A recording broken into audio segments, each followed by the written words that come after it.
Hi Andy, just want to talk about post rehab care. Rehabilitation సెంటర్కి చాలామంది ఏంటి అంటే నీ రీప్లేస్మెంట్ చేయించుకున్న వాళ్ళు అనుకోండి, బ్రెయిన్ స్ట్రోక్స్ అనుకోండి, లేకపోతే ఎనీ హెల్త్ ఎలిమెంట్తో రిహాబిలిటేషన్లో అడ్మిట్ అయిన వాళ్ళు ఇంటికి వెళ్ళి వెంటనే నార్మల్ లైఫ్ అనేది రాదండి. అంటే ఇంతకుముందు చాలా బాగా నడుస్తున్న వాళ్ళు, రొటీన్ యాక్టివిటీ చేసుకునే వాళ్ళు సిక్ అయిన తర్వాత వెంటనే అవ్వరండి. ఇక్కడ యాక్చువల్గా వాళ్ళని పూర్తి స్థాయి కాకపోయినా అంతకు ముందున్న స్థాయిలో సుమారు 70% వరకు 80% వరకు వాళ్ళని మళ్ళా వాళ్ళ పూర్వస్థితికి అంటే బిఫోర్ కంప్లీట్లీ ఇండిపెండెంట్ కావచ్చు, లేకపోతే కొద్దిపాటి ఆల్మోస్ట్ 70 to 80% ఇండిపెండెంట్ స్టేజ్ వరకు మేము ఇక్కడ హెల్ప్ చేస్తామండి. ఇంటికి వెళ్ళిన తర్వాత ఎక్సర్సైజ్ కావచ్చు, ఆహారం కావచ్చు, లేకపోతే మీ ఇతర మెడిసిన్స్ అనుకోండి, వేరే డయాబెటీస్ హైపర్టెన్షన్ అవి రెగ్యులర్గా ఫాలో అప్ అవుతూ ఇంట్లో కూడా ఫిజియోథెరపీ కంటిన్యూ చేసుకుంటూ ఆహారం అనేది బాగా తీసుకోగలిగితే కంప్లీట్గా రిస్టోర్ అవుతారు.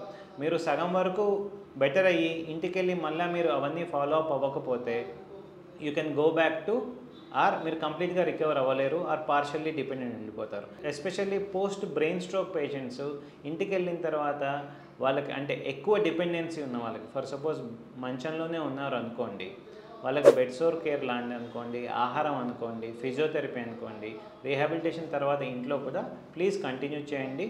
ఫర్ ఎనీ అడ్వైస్ ఆర్ మీకు ఏమన్నా విజిట్ కావాలి అంటే ప్లీజ్ రండి, ఒపీనియన్ తీసుకుని వెళ్ళండి. Thank you.